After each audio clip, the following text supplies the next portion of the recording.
नमस्कार साथियों, मैं भूपेंद्र नागर स्वागत करता हूं आप सभी का अवचेतन स्टडी पर। कैसे हैं आप सभी? उम्मीद करता हूं सभी अच्छे होंगे और आप सबकी पढ़ाई ठीक ढंग से चल रही होगी। तो साथियों, पर्यावरण हमारा टॉपिक चल रहा है और उसके अंतर्गत हम अगला जो चैप्टर है हमारा बायोस्फीयर यानी जैवमंडल आज शुरू करने जा रहे हैं।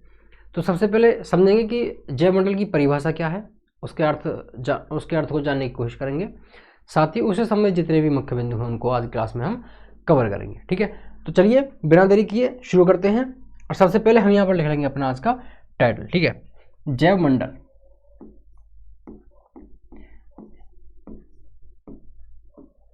अंग्रेजी में साथियों इसके लिए शब्द है हमारा बायोस्फीयर।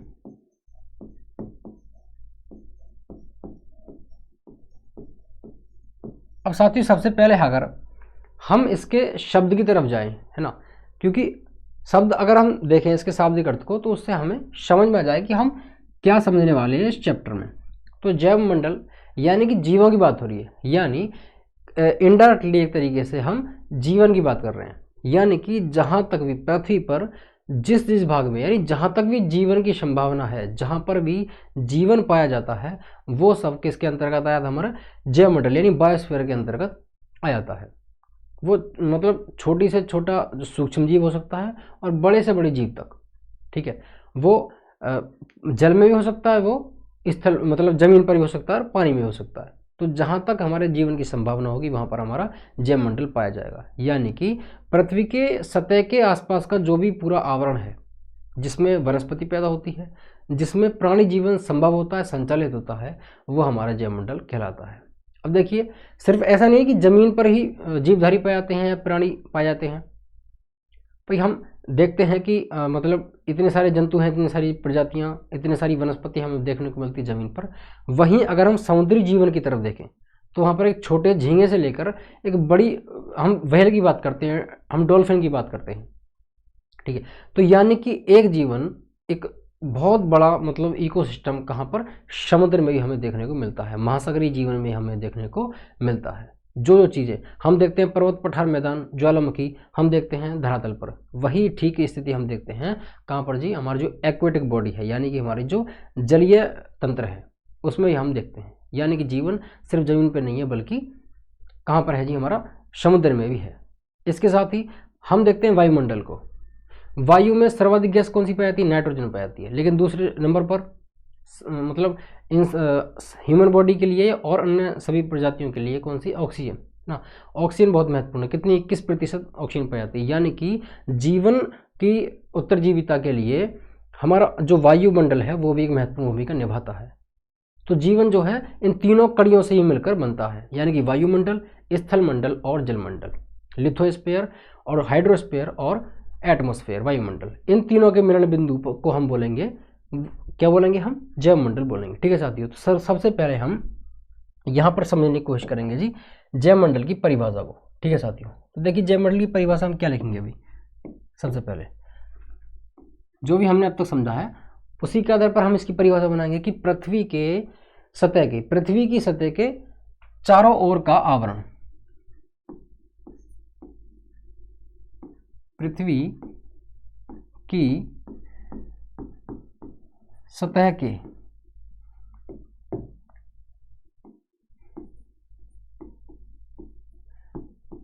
चारों ओर का आवरण, पृथ्वी की सतह के चारों ओर का आवरण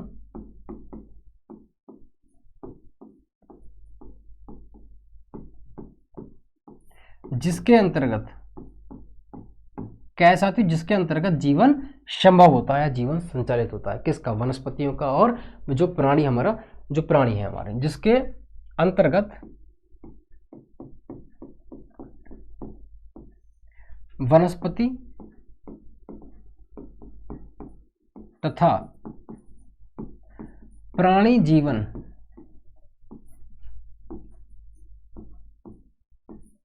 संभव होता है साथियों, या संचालित होता है। ठीक है साथियों, यहाँ तक उम्मीद करता हूँ आप बात को समझ गए होंगे। साथ ही अगली हमने बात क्या बोली थी कि जहाँ पर वायुमंडल, स्थलमंडल और जलमंडल मिलते हैं उसी मिलन बिंदु का हम क्या बोलते हैं, जैव मंडल बोला जाता है, क्योंकि जहाँ इन तीनों का मिलन होगा आपस में वही जीवन की उत्पत्ति होगी। तो लिखेंगे जहाँ स्थल मंडल यानी लिथोस्फीयर, जलमंडल यानी कि हाइड्रोस्फीयर, जलमंडल, जहां स्थलमंडल, जलमंडल और वायुमंडल यानी एटमॉस्फेयर की बात हो रही है और वायुमंडल मिलते हैं,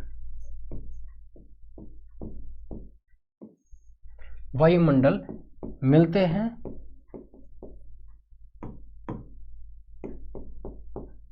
हैं, उससे या उस स्थान को या उस मिलन बिंदु को हम क्या बोलेंगे, जैव मंडल कहेंगे, कहते हैं या उसे जैव मंडल कहा जाता है। ठीक है साथियों, तो उम्मीद करता हूं यहां तक आपको जैव मंडल की जो हमारी परिभाषा है उसको ठीक ढंग से समझने में आसानी हुई होगी। ठीक है, अब हम बात कर रहे हैं जीवन की। जीवन से ही संबंध है हमारे जैव मंडल का। तो जो हम पढ़ते हैं कि एकमात्र सौरमंडल का ऐसा ग्रह जहां पर जीवन संभव है, तो क्या आता है, पृथ्वी। पृथ्वी एकमात्र ऐसा ग्रह है। तो यानी कि जैव मंडल सिर्फ कहां पर पाया जाएगा, पृथ्वी में। यानी कि पूरे सौरमंडल में, है ना, जो हमारा पूरा सोलर सिस्टम है वहां पर जैव मंडल या बायोस्फीयर की जहां बात होगी तो कहां पर पाया जाएगा, पृथ्वी पर। तो सौरमंडल में केवल और केवल जैव मंडल पृथ्वी पर पाया जाता है। तो इस पॉइंट को साथियों अगर आप नोट करना चाहें तो यहां पर नोट कर लेंगे कि सौरमंडल में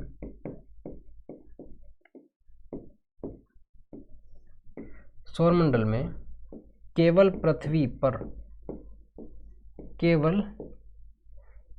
पर देखिए साथियों, क्योंकि जैव मंडल की उत्पत्ति के लिए ये तीनों जो अपने अलग अलग सिस्टम्स हैं इनका होना अत्यावश्यक है। वायुमंडल, जलमंडल और स्थलमंडल, जहां ये तीनों होंगे वहां जीवन की उत्पत्ति है। ठीक है, तो सौरमंडल में केवल पृथ्वी पर जैव मंडल पाया जाता है। अब चूंकि हम बात कर रहे हैं जीवन की, तो जीवन के लिए बहुत सारे घटक सामने आएंगे। तो आगे हम समझेंगे जैव मंडल के घटकों के बारे में। तो सौरमंडल में केवल पृथ्वी पर जैव मंडल पाया जाता है। और आगे हम पढ़ने वाले हैं जी साथियों जैव मंडल के घटकों के बारे में। चलिए अब हम समझते हैं जैव मंडल के घटक। कंपोनेंट्स ऑफ बायोस्फीयर, जैव मंडल के घटक। तो देखिए साथियों, जैव मंडल के जो घटक हैं इनको हम दो भागों में बांटते हैं जी। कितने, हम इनको दो भागों में बांटते हैं, दो भागों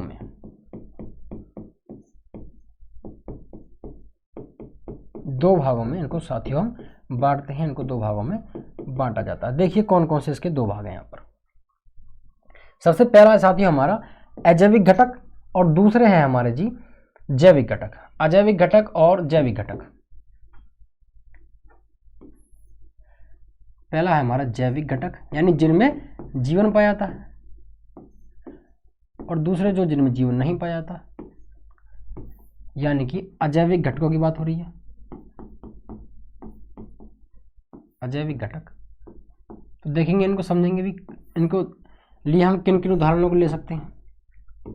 तो देखिए अजैविक घटक जिनमें मतलब जैविक घटक जिनमें जीवन पाया जाता है और अजैविक घटक जिनमें जीवन नहीं पाया जाता यानी सजीव नहीं होते हैं, और जैविक घटक सजीव होते हैं। तो यहाँ पर हम किसके ले सकते हैं भाई, जैविक घटकों में हम लेंगे जैव मंडल के जैविक घटकों में सबसे पहले वनस्पति। ठीक है साथियों, पशु पक्षी आ जाएंगे, समस्त प्राणी जात यानी प्राणी, तथा मानव आदि, है ना। मानव भी प्राणियों में आ जाएगा परंतु हम यहाँ पर सेपरेट रख रहे हैं। ठीक है, तो वनस्पति, पशु पक्षी, प्राणी तथा मानव आदि, ये किसमें, जैव मंडल के जैविक घटकों में। अजैविक घटकों में जिनमें जीवन नहीं, यानी कि प्रकाश है, तापमान है, हम बात करें जल की बात करें, जल है, वायु है, जलवाष्प है, जलवायु है। ठीक है, इस तरीके से, या चट्टानों की हम बात कर सकते हैं। तो लिखेंगे यहाँ पर जल, वायु, जलवायु, जलवाष्प, तापमान, प्रकाश की हम बात कर सकते हैं। यहाँ पर हम जलवायु की बात कर सकते हैं, जलवायु, तथा चट्टाने या शैलें आदि, चट्टाने आदि। चूंकि जैव मंडल अलग अलग मंडलों से निर्मित हुआ है, अलग अलग प्रजाति यहाँ पर निवास करती हैं, और ऐसे में ये संभव है या ये होना ही है कि सभी एक दूसरे पर डिपेंडेंट है, सभी जीवधारी सभी प्राणी एक दूसरे पर निर्भर हैं। कि जैसा कि हम सुनते हैं कि एवरीथिंग इज कनेक्टेड, सभी चीज़ें आपस में जुड़ी हुई हैं, सभी जीवधारी अपने आवश्यकताओं की पूर्ति के लिए एक दूसरे पर निर्भर हैं, है ना, जिससे उनकी आवश्यकताओं की पूर्ति होती है। तो इससे भाई एक प्राणी है वो दूसरे प्राणी पर निर्भर है, उनमें आपस में संबंध है, साथ ही जो हमारा पर्यावरण है वो इन पर प्रभाव डाल रहा है, यानी कि सभी प्राणियों पर पर्यावरण प्रभाव डाल रहा है और इनका आपस में संबंध है। तो इनका एक तो परस्पर संबंध, ठीक है, और इनका पर्यावरण के साथ संबंध, इन सभी संबंधों के अंतर संबंधों से ना जो हमारा सिस्टम डेवलप होता है, जो हमारा तंत्र डेवलप होता है, उसको हम बोलते हैं साथियों पारिस्थितिकी तंत्र, या हम इसको पारितंत्र भी साथियों बोल देते हैं, जिसके लिए अंग्रेजी में सब चलता है इकोसिस्टम। ठीक है, तो अब हम पारितंत्र के परिभाषा की तरफ बढ़ रहे हैं। चलिए अब हम समझते हैं जी पारितंत्र क्या होता है। यहां तक तो साथियों आपको उम्मीद करता हूं समझ आ गया होगा कि जैव मंडल के घटक हमने इसकी किस तरीके से इसका विभाजन किया। तो देखिए यहां पर लिखेंगे सभी जीवधारी परस्पर निर्भर हैं, सभी प्राणी या सभी जीवधारी एक दूसरे पर निर्भर हैं,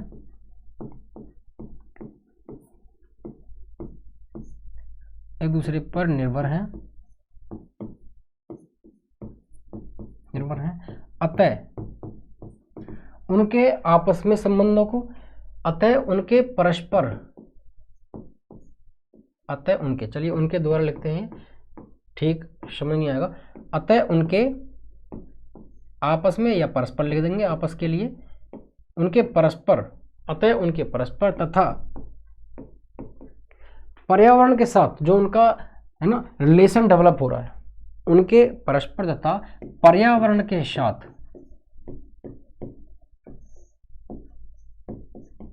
अंतर संबंधों को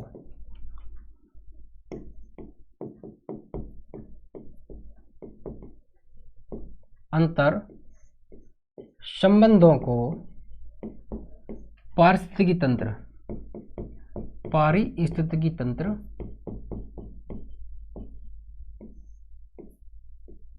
तंत्र या साथियों दूसरा शब्द इसके लिए पारितंत्र कहा जाता है। और इंग्लिश में इसके लिए सब चलता है क्या जी, पारिस्थितिक तंत्र के लिए इसके लिए सब चलता है जी इकोसिस्टम। क्या, इकोसिस्टम, इंग्लिश में इसके लिए शब्द है इकोसिस्टम, किसके लिए जी, पारितंत्र के लिए, इकोसिस्टम। ध्यान रखेंगे इकोसिस्टम जो शब्द है इसका सर्वप्रथम प्रयोग किया था एजी टेंसले ने 1935 में। कब जी, 1935 में। इकोसिस्टम लिखेंगे सर्वप्रथम प्रयोग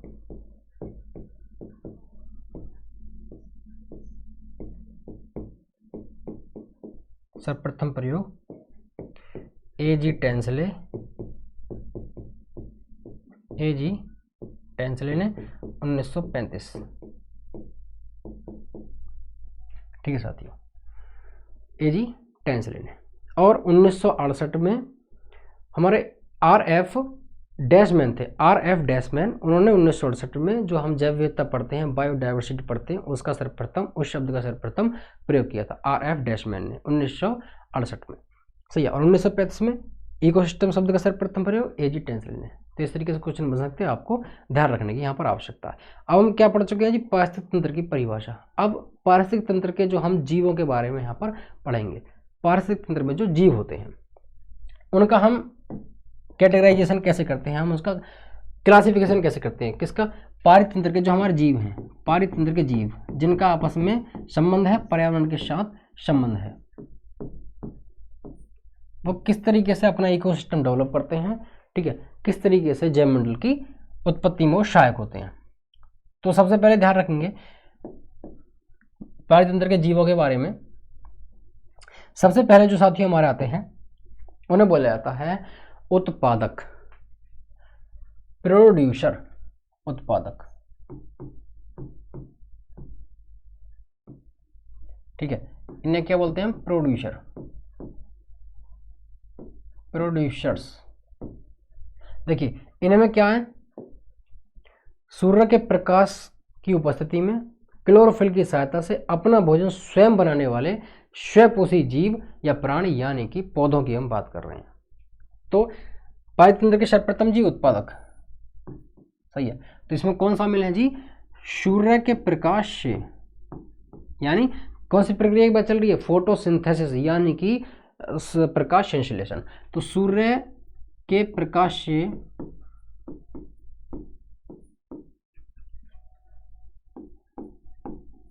भोजन बनाने वाले, है ना, भोजन बनाने वाले स्वपोषी, भोजन बनाने वाले पौधे। तो क्या उत्पादक हैं ये? उत्पादक है पौधे। और ये कैसे हैं? स्वपोषी है, अपना भोजन स्वयं बनाते हैं, स्वपोषी। तो पहला स्तर पारतंत्र के जीवों में, पहला स्तर किनका है? उत्पादकों का, प्रोड्यूसर का, यानी पौधे अपना भोजन स्वयं बना रहे हैं, सबसे निचले क्रम पर है। अब जो हमारे पौधे हैं उनको खाने वाले फिर और जीव आएंगे, ठीक है। तो इस तरीके से उनको खाने वाले फिर और जीव आएंगे, अंत में फिर उनको भी और कोई खाएगा। तो इस तरीके से एक चैन बनती जाएगी, ठीक है ना, नीचे से ऊपर की तरफ एक पिरामिड नुमा आकृति बन जाएगी। अगर हम इसका मतलब इसका हम चार्ट बनाएं, इसका रेखा चित्र अगर हम खींचें। तो उत्पादक के बाद आएंगे हमारे कौन? उपभोक्ता, ठीक है, कौन? कंज्यूमर, यानी जो हमारे उत्पादक है उनको खाने वाले, कौन? उपभोक्ता, उपभोक्ता, कंज्यूमर्स, कंज्यूम करने वाले, सही है। तो ये क्या करेंगे? ये क्या करेंगे साथियों? स्वपोषी जो पौधे हैं इन पर निर्भर है, ठीक है, पौधों पर, पौधों पर भोजन के लिए निर्भर, पौधों पर भोजन के लिए निर्भर, भोजन हेतु निर्भर। तो वे सभी जीव जो उत्पादक से आगे की श्रेणी में है, अगले लेवल पर है, अगले स्तर पर है, नेक्स्ट लेवल पर है, ठीक है। तो वो हो जाएंगे हमारे उपभोक्ता, कंज्यूमर।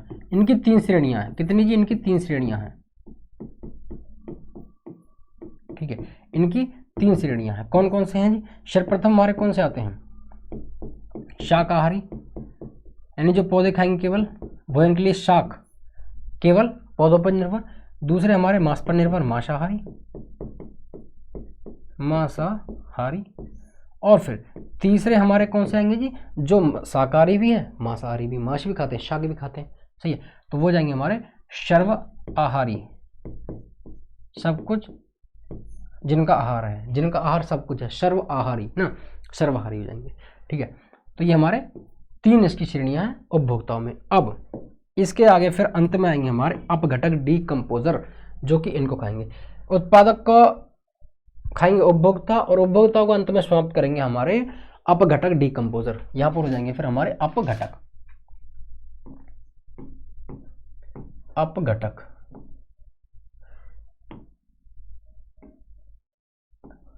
अपघटक। इन्हें बोला था साथियों डीकंपोजर, है ना,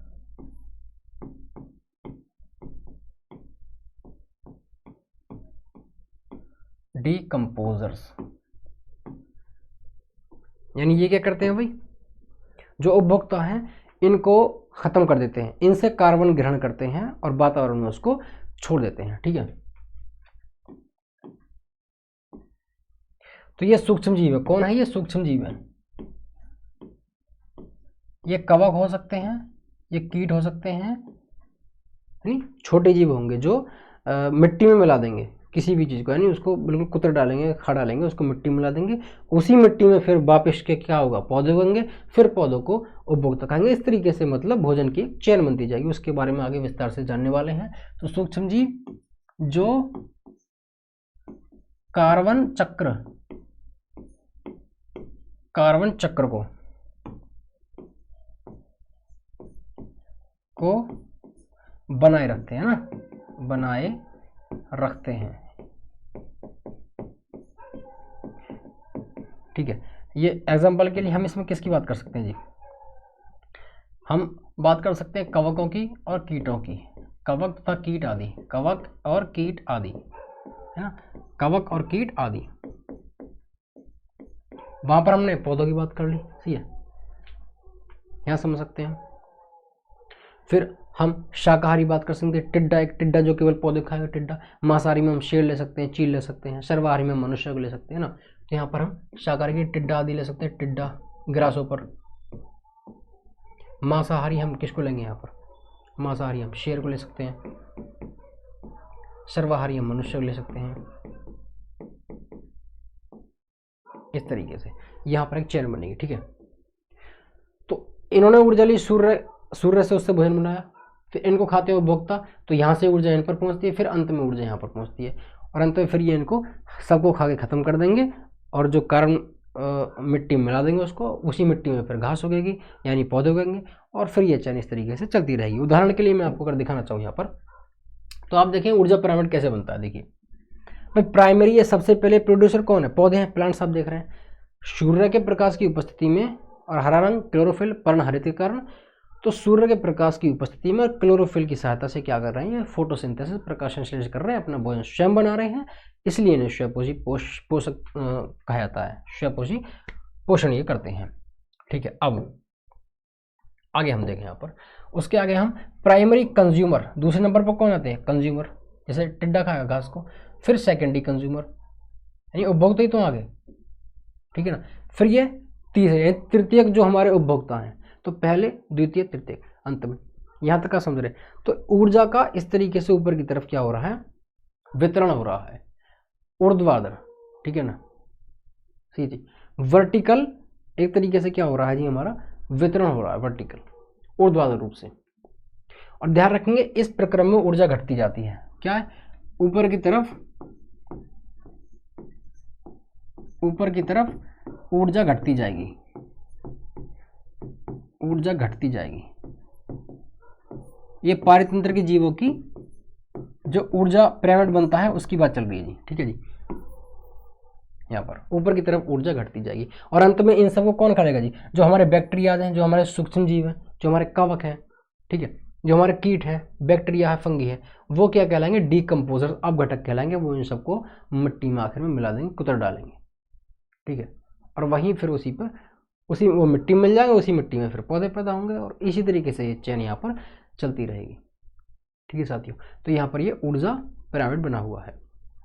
चलिए अब तो यहाँ तक अब पारितंत्र के जीवों के बारे में उम्मीद करता हूँ यहाँ तक आप समझ गए होंगे। अब हम आगे बढ़ते हैं, ठीक है साथियों, अब हम आगे बढ़ते हैं। चलिए देखिए, अब यहाँ पर पारितंत्र के जो जीव हैं वो आपस में परस्पर क्रिया कर रहे हैं, ठीक है। यहाँ पर चलिए, हाँ, तो यहाँ पर ध्यान रखेंगे पारितंत्र के जो जीव हैं, यहाँ पर लिखेंगे आगे, तो पारितंत्र के जीवों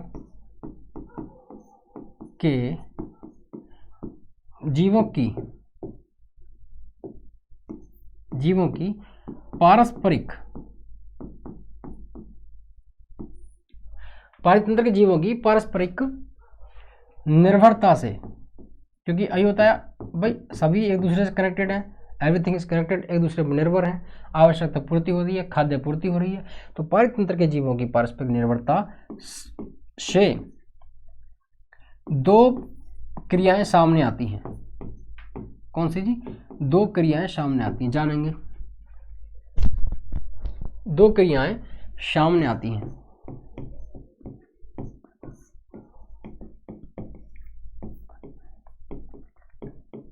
देखिए पहली प्रक्रिया हमारी खाद्य श्रृंखला,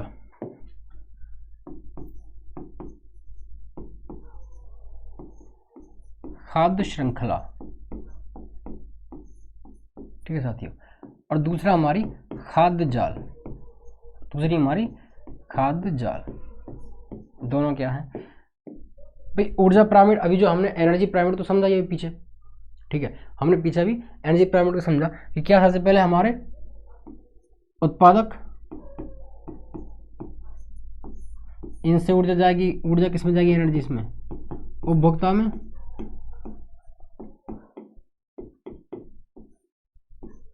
ठीक है, उपभोक्ता में, यानी ये सीधी श्रृंखला में चलेगी, उत्पादक से उपभोक्ता, उपभोक्ता से फिर अपघटक, कौन, अपघटक, अपघटक, और अंत में ये सब कुछ खाक कर देगा, डिकम्पोजर खाक कर देगा, राख कर देगा, ठीक है।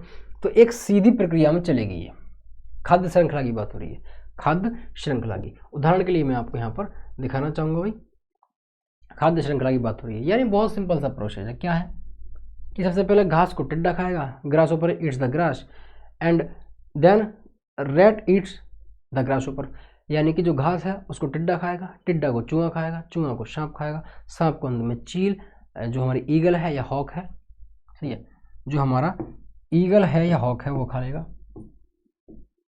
जो हमारी चील है ओके वो इसको खा लेगा, ठीक है। उसको फिर ये खा लेगा, यंत्र में मरेगा, डिकम्पोजर जो हमारा सूक्ष्म है इसको, इसके शरीर को बिल्कुल ख़त्म कर देंगे, राख कर देंगे, वही फिर मिट्टी में मिल जाएगा कार्बन, और फिर उसी मिट्टी पर ये घास उगेगी। यानी कि सीधी तरीके से इस तरीके से क्या एक चेन चल रही है, एक श्रृंखला चल रही है, एक सीरीज चल रही है, चक्र चल रहा है, ठीक है। तो इसी सीरीज को साथियों हम खाने की जो है, यानी खाने के लिए एक दूसरे पर निर्भर, तो इस तरीके से फूड चेन एक बन जाएगी, हम इसको फूड चेन अंग्रेजी में बोल सकते हैं, खाद्य श्रृंखला इस तरीके से एक बन जाएगी, ठीक है। फूड चेन यहाँ पर लिख लेंगे, फूड चेन। अब दूसरी प्रक्रिया कहाँ पर होगी, दूसरी प्रक्रिया जब होगी जब बहुत सारी खाद्य श्रृंखलाएं आपस में जुड़ जाएंगी, ठीक है। यानी कि घास हमने क्या देखा, सिर्फ टिड्डा देखा, और यहाँ पर टिड्डे को चूहा खा रहा है, लेकिन जरूर नहीं टिड्डे को चूहा ही खाए, कोई और जीव भी खा सकता है, घास को सीधा टिड्डा ना खाए कोई और जीव खा सकता है, फिर चूहे को सांप ना खाकर सीधा चील भी खा सकती है, या चूहे को बिल्ली भी खा सकती है, बिल्ली को कोई और खाएगा। इस तरीके से बहुत सारी फूड चेन्स आपस में क्या करेंगी, घुल मिल जाएंगी, और फिर बनेगी खाद्य जाल, एक बहुत बड़ा जाल बन जाएगा खाने मतलब खाने के हिसाब से, है ना। देखिए यहाँ पर जैसा कि आप देख रहे हैं, तो यहाँ पर घास को कौन, यहाँ पर खरगोश भी खा रहा है, रैबिट, चूहा भी खा रहा है, और टिड्डा भी खा रहा है। तो रैबिट को फिर कौन, हॉक भी डायरेक्ट खा सकता है, लोमड़ी भी खा सकती है, यानी कि चील भी खा सकती है, लोमड़ी भी, ठीक है। माउस को यहाँ पर उल्लू भी खा सकता है, हॉक यानी कि चील भी खा सकती है, फॉक्स भी यानी लोमड़ी भी खा सकती है। टिड्डे की बात करें तो मेढक भी खा सकता है, चिड़िया भी खा सकती है, चिड़िया को सांप खाएगा, यहाँ पर टिड्डे को मेढक, मेढक को सांप, सांप को फ्री है। इस तरीके से बहुत सारी जो फूड चेन है, यानी कि जहाँ पर बहुत सारी हमारी क्या खाद्य श्रृंखलाएं आपस में जुड़ जाएं, घुल मिल जाएं, उसको हम बोलेंगे खाद्य जाल, ठीक है। तो यहाँ से साथियों उम्मीद करता हूँ आप इसकी परिभाषा भी आराम से लिख सकते हैं, ठीक, कि जहाँ नहीं कई खाद्य श्रृंखलाओं के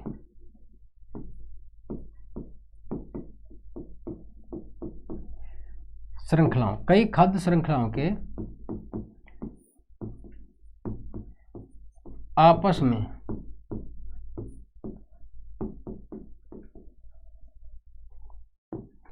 घुल मिल जाने से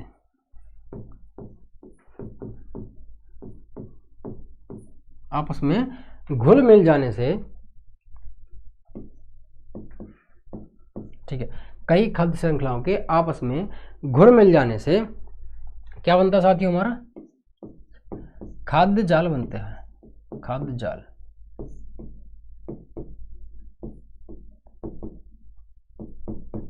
बनता है, इसको हम बोलेंगे फूड वेव। क्या बोलेंगे साथियों हम इसको, फूड वेव, वेव नहीं बोलेंगे, फूड वेब है ना, फूड वेब, वेब मतलब जाल, फूड वेब, ठीक है साथियों। तो यहाँ तक उम्मीद करता हूँ आपको ये समझ आ गया होगा। अब इतनी सारी प्रजातियां हैं, तो इन प्रजातियों के हम वर्गीकरण की भी तो बात करेंगे आगे, ठीक है। पीछे का उम्मीद करता हूँ आपको समझ आ गया होगा। अब हम जो हमारी प्रजातियां हैं, जीव प्रजातियां, उनके वर्गीकरण की बात कर रहे हैं, क्योंकि भाई सब एक दूसरे पर निर्भर हैं, सब एक दूसरे को मार खा रहे हैं, तो इसके इन पर संकट भी उत्पन्न होता है, प्रजातियां विलुप्त भी हो जाती हैं, संकट में पहुंच जाती हैं, उनको ज़्यादा शिकार होगा उनका, ठीक है, ज़्यादा पॉपुलेशन बढ़ेगी उस तरीके से ज़्यादा मतलब खाने के लिए मारामारी होगी, तो उस तरीके से प्रजातियों के उत्तरजीविता पर संकट आता है, खतरा उत्पन्न होता है, उनके संरक्षण की बात होने लगती है ना। फिर बहुत सारे संस्थाएं बन जाती हैं जो उनके प्रिवेंशन के लिए, जो उनके मतलब कंजर्वेशन के लिए काम करती हैं, संरक्षण के लिए काम करती हैं। तो जीव, जो हमारी जीव प्रजातियां हैं, उनके वर्गीकरण की जब हम बात करेंगे तो उसके लिए साथ ही एक संस्था बहुत ही सामने आती है, IUCN। ठीक है, तो हम क्या बात कर रहे हैं, जीव प्रजातियों के वर्गीकरण की बात कर रहे हैं। जीव प्रजातियों का वर्गीकरण,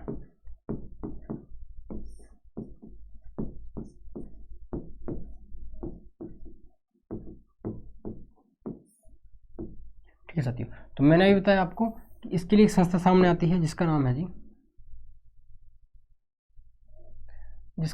IUCN।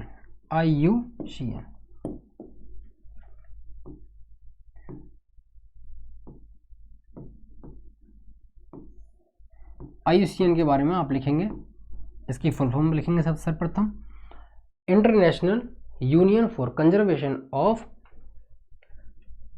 ठीक है जी, इंटरनेशनल मतलब international union for conservation of nature, यानी कि प्रकृति के संरक्षण के, प्रकृति के सम्मान से संबंधित है। सही है, यानी सतत पोषणीय विकास को बढ़ावा देने वाली संस्था है, यानी इंटरनेशनल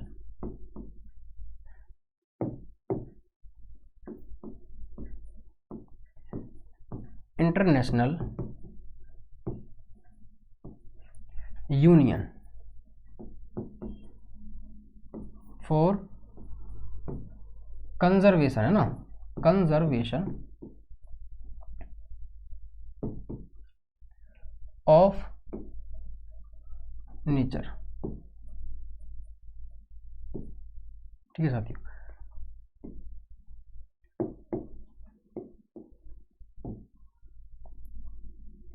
यानी कि प्रकृति के संरक्षण से संबंधित है, प्रकृति को क्षति ना पहुंचे, हानि ना पहुंचे, या फिर हम प्रकृति से उतना लें या उतना प्रयोग करें प्राकृतिक संसाधनों को, ताकि हमारे आने वाली पीढ़ी भी उसको सुलभता से हासिल कर पाए। यानी आने वाली पीढ़ी के लिए, भविष्य के लिए भी हमारे संसाधन बचे रहें, किसी के लालच को पूरा करने के चक्कर में आने वाली पीढ़ी उससे वंचित ना रह जाए। तो उसी को हम बोलते हैं सतत पोषणीयता, यानी लगातार पोषण का जो प्रक्रम है वो लगातार चलता रहे, एक पीढ़ी से दूसरी पीढ़ी तक संसाधन इतने बरकरार रहे। तो ये संस्था के बारे में हम बात करेंगे, तो ये सतत पोषणीयता ना, सस्टेनेबल डेवलपमेंट, पोषणीयता तथा प्रकृति के सम्मान और उसके संरक्षण से, प्रकृति के सम्मान और प्रकृति के संरक्षण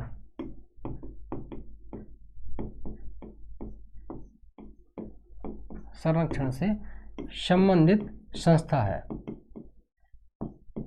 संबंधित क्या है जी, एक संस्था है, एक ऑर्गेनाइजेशन है। स्थापना की साथियों, IUCN की स्थापना की अगर हम बात करें, स्थापना, तो इसकी स्थापना होती है जी 5 अक्टूबर 1948 को।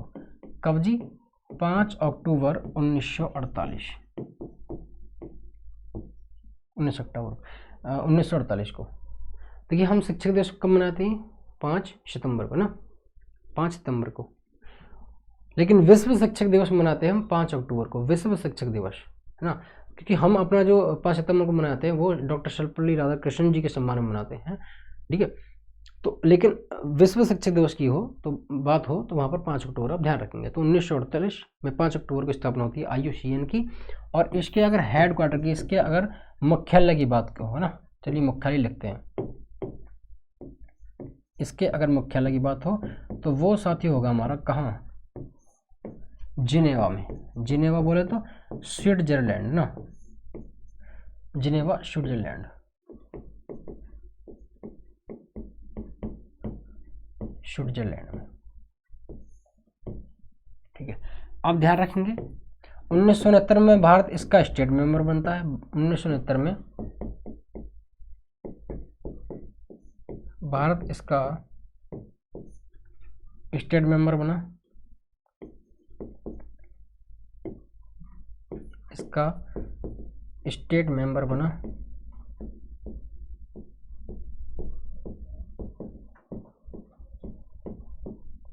ठीक है साथियों। भारत देश का स्टेट मेंबर बनता है 1969 में, और 1964 में ये जारी करता है पहली बार कौन, मतलब IUCN 1964 में रेड डाटा बुक जिसे बोला जाता है, रेड डाटा बुक या रेड लिस्ट जारी करता है।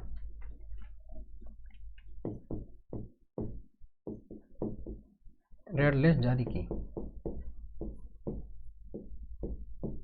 ठीक है। IUCN ने 1964 में रेड डाटा बुक या रेड लिस्ट जारी की। अब देखिए रेड डाटा बुक या रेड लिस्ट क्या है।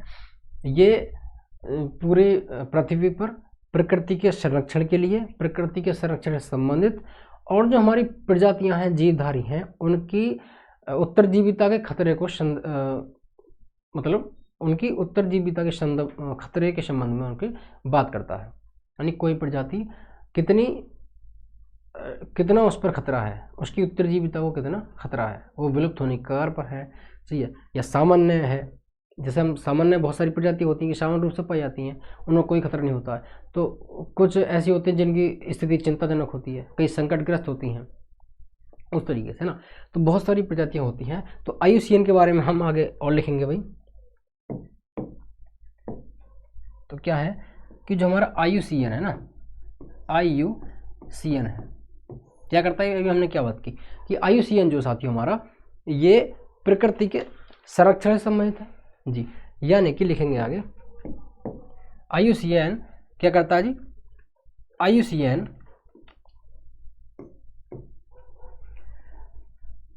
वैश्विक प्रजातियों के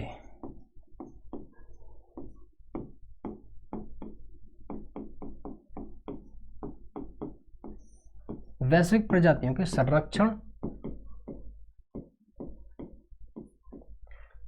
वैश्विक प्रजातियों के संरक्षण तथा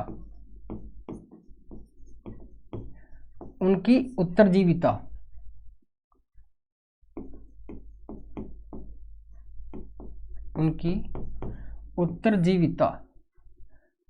के खतरों, उत्तरजीविता के खतरों के बारे में बताता है।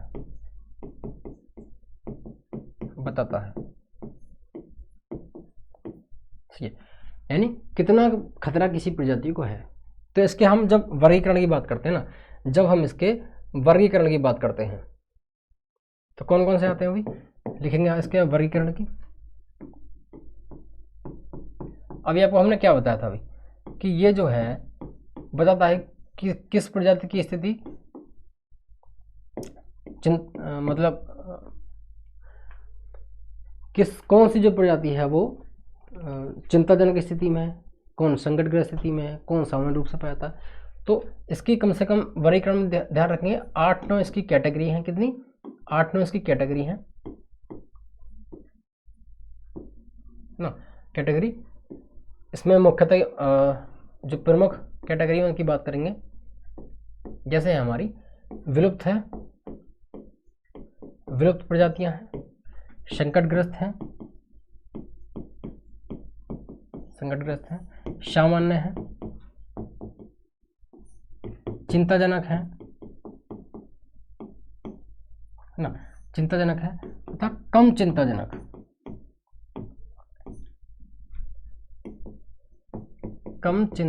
है आदि। ये इसकी प्रमुख कैटेगरी है। इन कैटेगरीज में दुनिया भर की प्रजातियों को रेड डाटा बुक या रेड लिस्ट बांटती है। ठीक है, देखिए कहीं पर आपको इसकी 7 कैटेगरी सुनने को मिलेंगी, कहीं पर 8, कहीं पर 9, तो लगभग में 8-9 कैटेगरीज की होती हैं। ठीक है, तो वही विलुप्त प्रजातियां हैं, संकटग्रस्त प्रजातियां हैं, सामान्य है ना, चिंताजनक। तो भारत की हम प्रमुख, भारत की अगर हम बात कर लें, भारत की प्रमुख संकटग्रस्त यानी कि भारत की एंडेंजर्ड कैटेगरी में जो आने वाली प्रजातियां हैं, एंडेंजर्ड स्पीसीज, तो भारत की प्रमुख संकटग्रस्त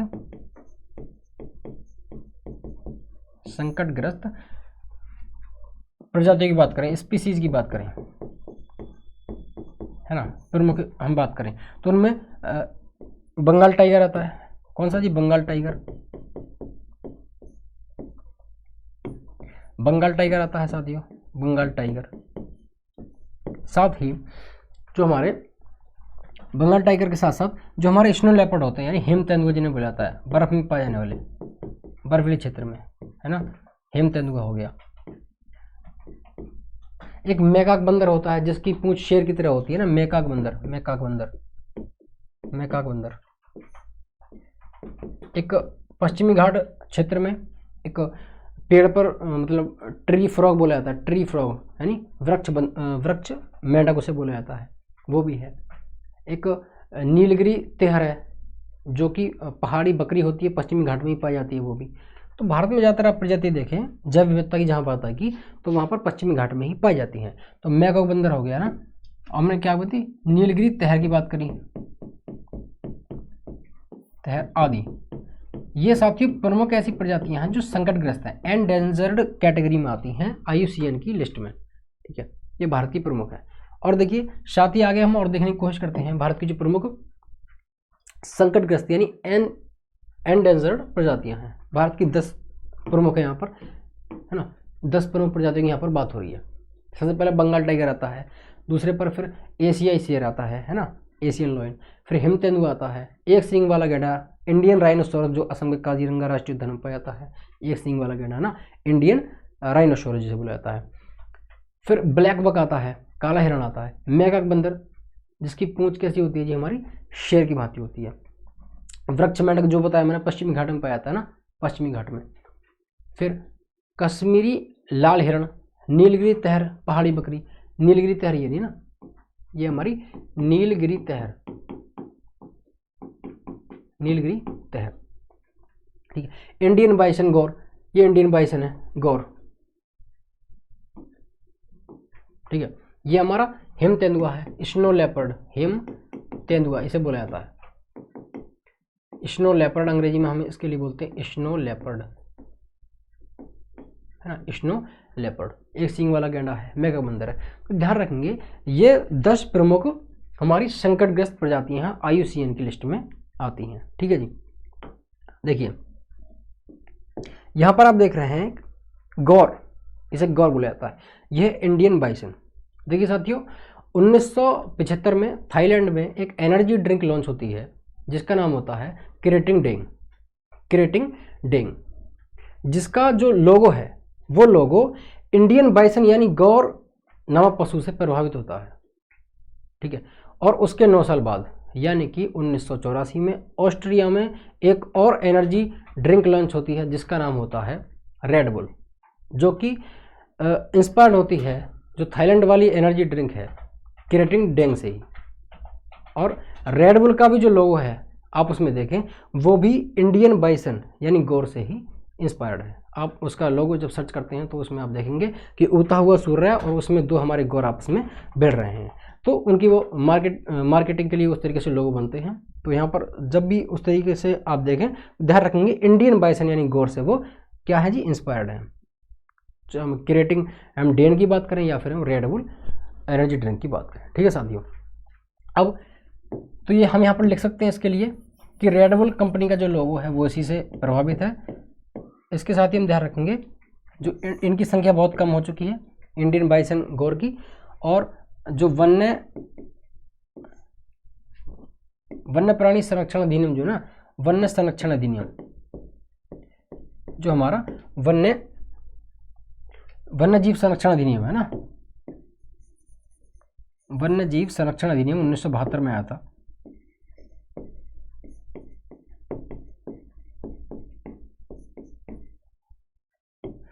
अधिनियम 1972 के तहत ये संरक्षित है। कौन जी, हमारा इंडियन बाइसन यानी गौर तहत संरक्षित है, संरक्षित है,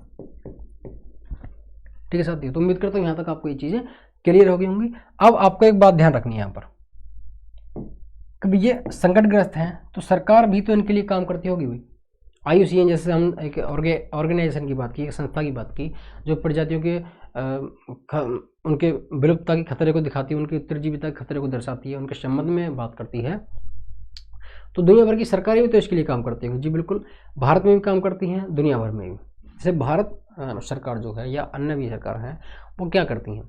अब हम हमारे देश की अगर बात करें, जैसे कि आप सुनते हैं बायोस्फीयर रिजर्व सुनते हैं, है ना, जीव मंडल नीचे सुनते हैं, है ना, जैव आरक्षित क्षेत्रों की बात सुनते हैं हम, जो आर्द्र भूमि है, वेटलैंड्स हम सुनते हैं, है ना, रामसर साइट के बारे में क्वेश्चन बनते हैं कई बार, हम अखबारों में इनको या सूचना के माध्यम से हमको देखते रहते हैं।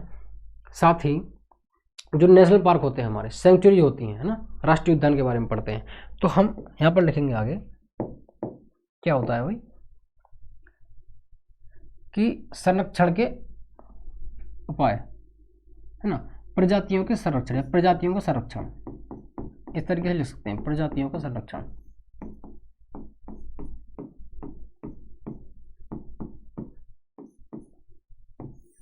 ठीक है, तो क्या करती है सरकार इसके लिए भाई,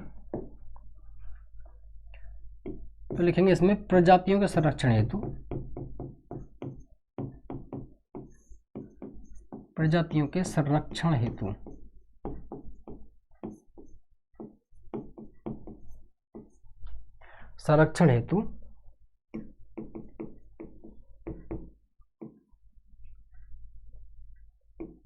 प्रजातियों के संरक्षण हेतु सरकार निम्न कार्य करती है। निम्न कार्य करती है, ठीक है जी। कौन कौन से कार्य करती है, देखिए जो हमारे जीव जंतु होते हैं, जो हमारी प्रजाति होती हैं, उनको उनका ही प्राकृतिक आवास उपलब्ध कराना, जिसमें वो अपने हैबिटेट में, अपने जो उनका आवास है, उनका जो वातावरण है, उसमें वो ठीक तरीके से, अच्छी तरीके से, सुचारू रूप से अपने जीवन को जी पाएँ, है ना। तो उसके लिए हम क्या बनाते हैं, उसे बोलते हैं स्वस्थानी।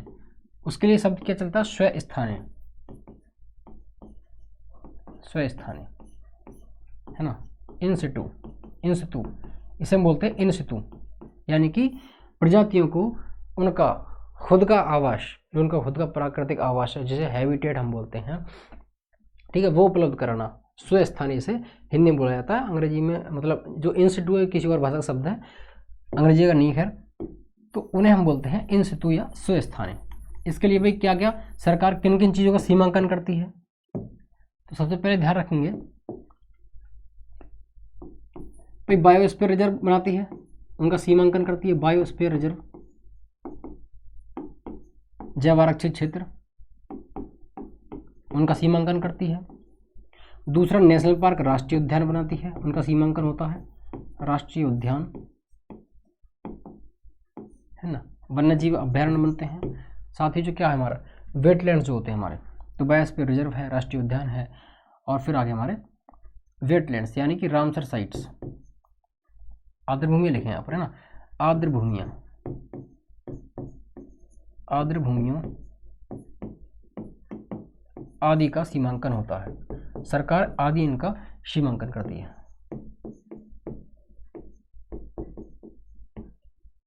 सीमांकन, और आर्द्र भूमि यानी कि वेटलैंड्स, है ना, वेटलैंड्स, ठीक है, और इनको हम बोलते हैं आगे, इन्हीं से बनते हैं रामसर साइट्स।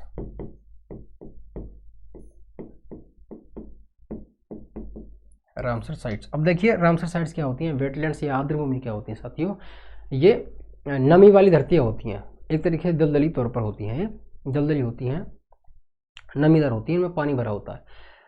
अब पानी तालाब में भी होता है, नदियों में होता है, झीलों में होता है, तो इनमें अंतर क्या होता है, देखिए नदी, तालाब या झील वो गहरे होते हैं, मुख्य रूप से गहरे होते हैं, लेकिन आर्द्र भूमियों के संबंध में या वेटलैंड्स या रामसर साइट्स के संबंध में आप ध्यान रखेंगे, ये छिछले होते हैं, गहराई उतनी ज़्यादा नहीं होती है, पानी बहुत मतलब ऊपरी मतलब ज़्यादा नहीं होता गहरा, बहुत छिछला होता है, उथले होते हैं ये वेटलैंड्स, बहुत उथले होते हैं, यहीं पर बहुत सारे पक्षी आते हैं और उस तरीके से अपने जीवन निर्वाह करते हैं। पक्षी होते हैं, बहुत सारे जीव जंतु होते हैं ना, तो उस तरीके से तो वेटलैंड्स का सीमांकन होगा, राष्ट्रीय उद्यानों का सीमांकन होगा, और बायोस्फीयर रिजर्व की बात होगी। तो बायोस्फीयर रिजर्व भारत में कितने हैं अभी, तो भारत में 18 हैं। कौन सा जी? 18। इनमें से 13 जो यूनेस्को की वर्ल्ड, जो हमारी वर्ल्ड नेटवर्क वाला है ना, world network of biosphere reserve वाली कैटेगरी में आते हैं। कितने? 13। 18 में से 13 यूनेस्को की वर्ल्ड नेटवर्क में, नेटवर्क वाली में 13 जो है यूनेस्को की world network of biosphere reserves की लिस्ट में शामिल है ना, की लिस्ट में शामिल है। कितने? 13। कुल कितने? 18। ध्यान रखेंगे, शामिल है। ठीक है। राष्ट्रीय उद्यान अब कितने हो चुके हैं? कुल 107 हैं। 107 है। आर्द्र भूमि कितनी है अभी हमारी? 96। कुल वेटलैंड्स कितने हैं भारत में? 96। कितने जी? 96 है हमारे। यहाँ पर आप इन चीज़ों को ध्यान रखेंगे। ठीक है साथियों।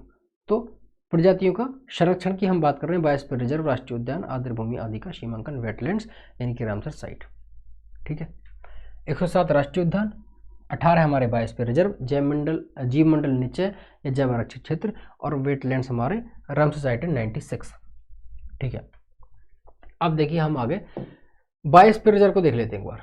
क्या जी? बायोस्फीयर रिजर्व भारत में कितने बताए थे? 18 बताए थे जी।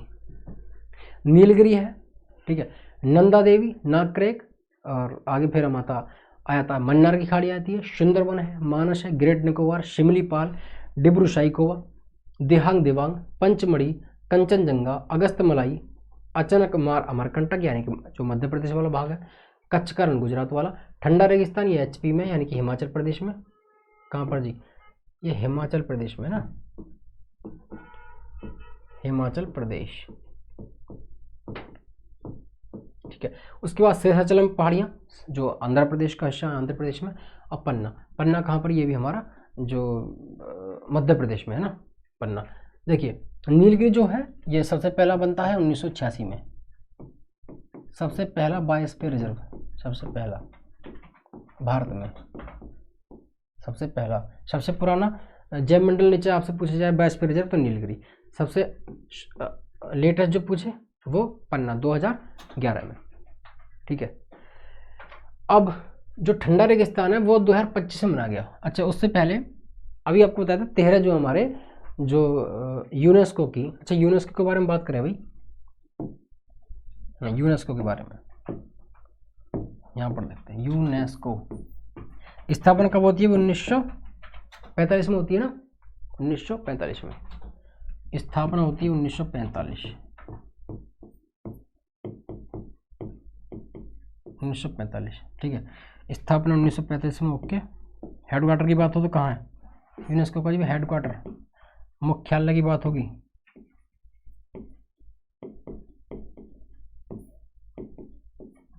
तो मुख्यालय पेरिस।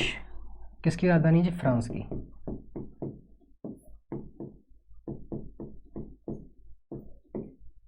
ठीक है जी,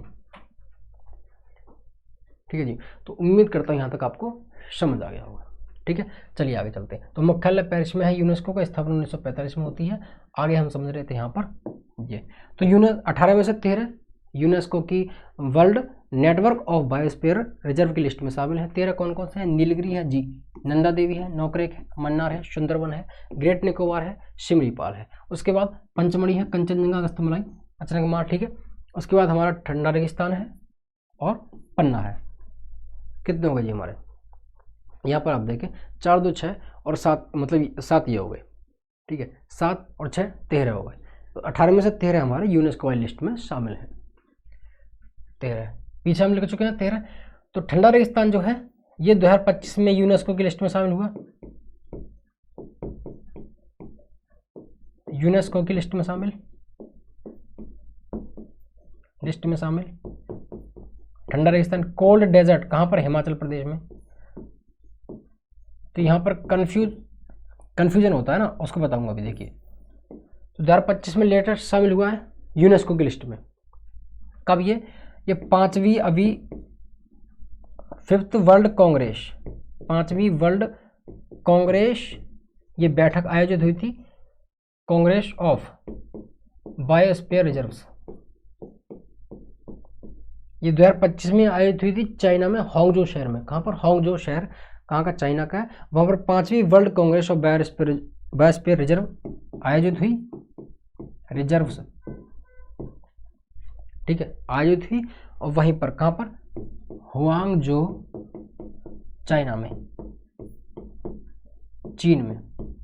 और वहीं पर कौन? ठंडा रेगिस्तान, जो कोल्ड डेल्टा हमारा हिमाचल प्रदेश का, वो यूनेस्को की जो world network of biosphere reserve list है उसमें शामिल हुआ, ठीक है।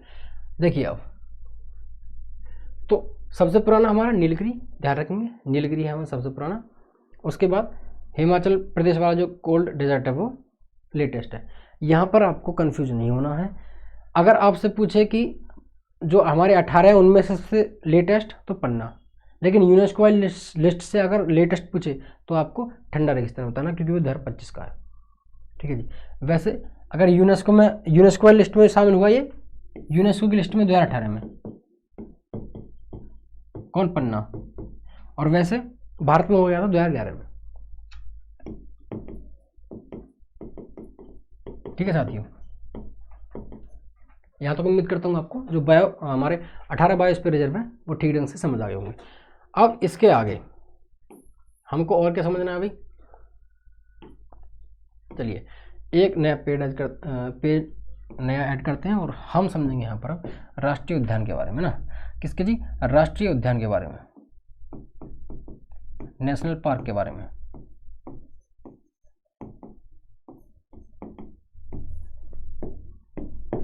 राष्ट्रीय उद्यान कितने हैं भारत में? कुल 107 है, कुल 107 है। 107वां कौन सा है? शिमलीपाल राष्ट्रीय उद्यान। कौन सा? शिमलीपाल राष्ट्रीय उद्यान,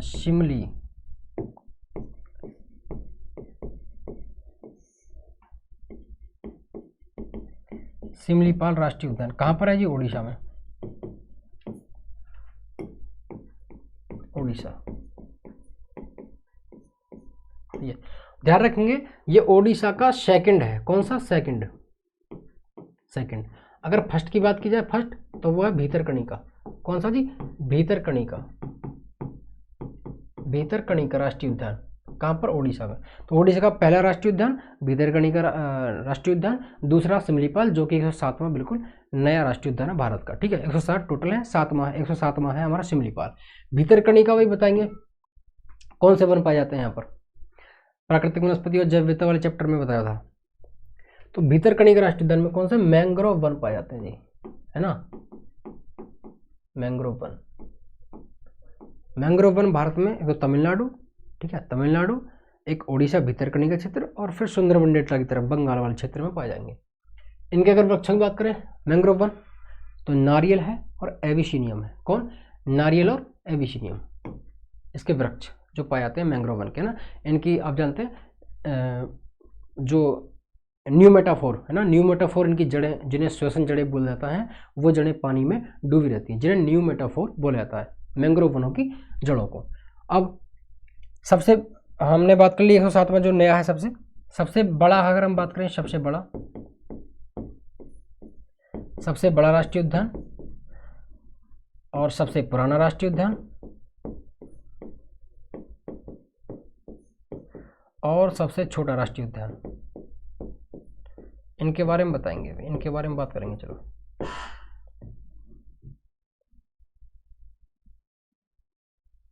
अच्छा ऐसे, चलो यहाँ पर बात करते हैं, अब देखेंगे भी। तो सबसे बड़ा है साथियों हमारा हेमिस राष्ट्रीय उद्यान, कहाँ पर? लद्दाख में, ठीक है जी। कहाँ पर? हेमिस राष्ट्रीय उद्यान, हेमिस।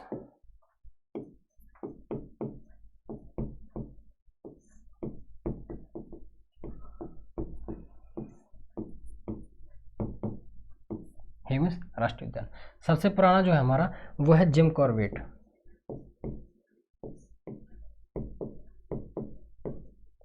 अच्छा लद्दाख में, यहाँ पर लिख लेते हैं लद्दाख। जिम कॉर्बेट सबसे पुराना है, जिम कॉर्बेट 1936 का है, 1936 में इसकी स्थापना होती है। इसके नाम 3 बार चेंज हुए, ध्यान रखेंगे। 1936 में सबसे पहले था ये हैली नेशनल पार्क, ठीक है। उसके बाद 1952 में ये इसका फिर नाम चेंज हो गया, फिर 1956 में इसका नाम चेंज हो गया। 1936 में था ये Hailey National Park, Hailey National Park, है ना, हैली नेशनल पार्क। 1952 में हो गया रामगंगा नेशनल पार्क। कौन सा जी? रामगंगा नेशनल पार्क, है ना। और 1956 में फिर हो गया ये, जिसका वर्तमान नाम है क्या? Jim Corbett, Jim Corbett national Park, है ना। तो क्या इसका ध्यान रखेंगे?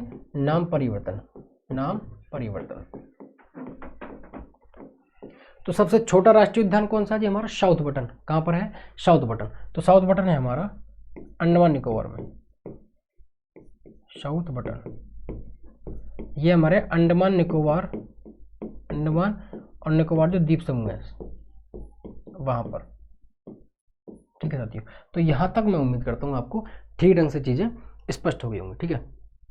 अच्छा, इसके साथ ही यहाँ एक फैक्ट और ध्यान रखेंगे भैया आप, कि सर्वाधिक कहां पर पाए जाते हैं जी, ठीक है। सर्वाधिक राष्ट्रीय उद्यान, सर्वाधिक, ध्यान रखेंगे सर्वाधिक में सबसे पहले आएगा मध्य प्रदेश, दूसरे पर आएगा असम, है ना, असम। तो मध्य प्रदेश में हमारे 10 राष्ट्रीय उद्यान, 10 नेशनल पार्क, असम में हमारे 8, है ना, 8, 10 हैं और 8 हैं। इसके आगे अब हम जानते हैं जो हमारे क्या थे अभी पीछे, आर्द्रभूमि, वेटलैंड्स, रामसर साइट।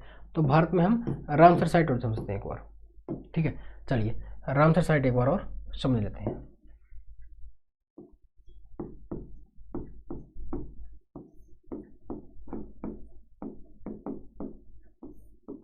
आर्द्रभूमि की बात हो रही है, तो भारत में कुल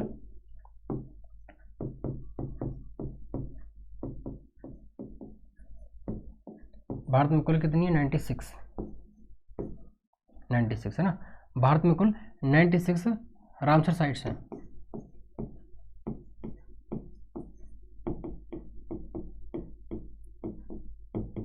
रामसर साइट्स हैं, ठीक है जी। भारत में कुल 96 रामसर साइट है। 96 कौन सी है जी? 96वीं, वो है हमारी सिलीशेरो, है ना, सिलीशेर झील, सिलीशेर झील कहाँ पर है? अलवर, राजस्थान, अलवर राजस्थान, ठीक है जी। 94वीं बहुत पूछी जा सकती है, 94वीं रामसर साइट कौन सी है? 94th, तो वो जाएगी हमारी कौन सी जी? गोगा बील झील, है ना, ऐसे याद रखेंगे, गोगा बील झील, गोगा बील झील, गोगा बील झील। ये कहाँ पर साथी? ये है हमारी बिहार में। कहाँ जी? बिहार में। इसके साथ ही ध्यान रखेंगे तमिलनाडु में सर्वाधिक 20 रामसर साइट है, ठीक है। तमिलनाडु में सर्वाधिक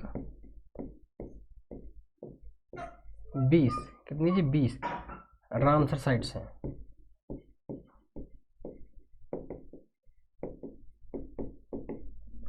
और 96वीं तो आपको यहाँ पर पता है, सिलीशेर झील, अलवर राजस्थान। 94वीं गोगा बील झील। अब इसके मामले में भारत एशिया में, रामसर साइट के मामले में भारत एशिया में नंबर 1 है, एशिया में नंबर 1 अग्रणी है, सबसे ज़्यादा है।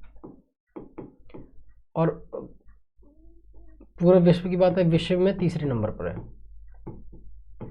विश्व में 3rd है। तो फर्स्ट कौन है? फर्स्ट, सेकंड कौन है, और फिर 3rd की बात आ गई ना।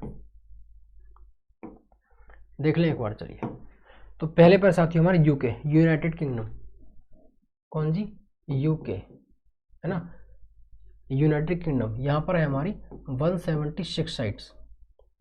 दूसरे पर आता मक्सिको,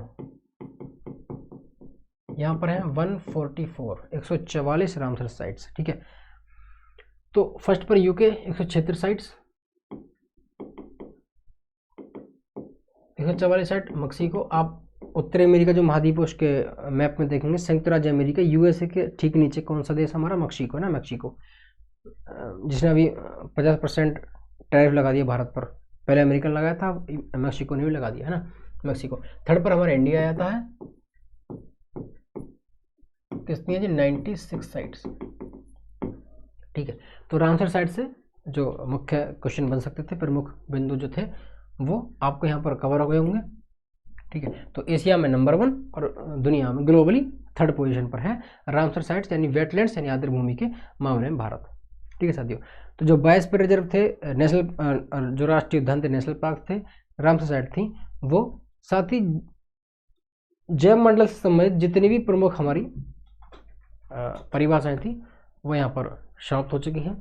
जल्दी मिलते हैं एक और बेहतरीन क्लास में, तब तक अपनी पढ़ाई जारी रखिए और अपने स्वास्थ्य का ध्यान रखिए, सभी का ख्याल रखिए। तो जल्दी मिलते हैं नेक्स्ट क्लास में, तब तक के लिए धन्यवाद।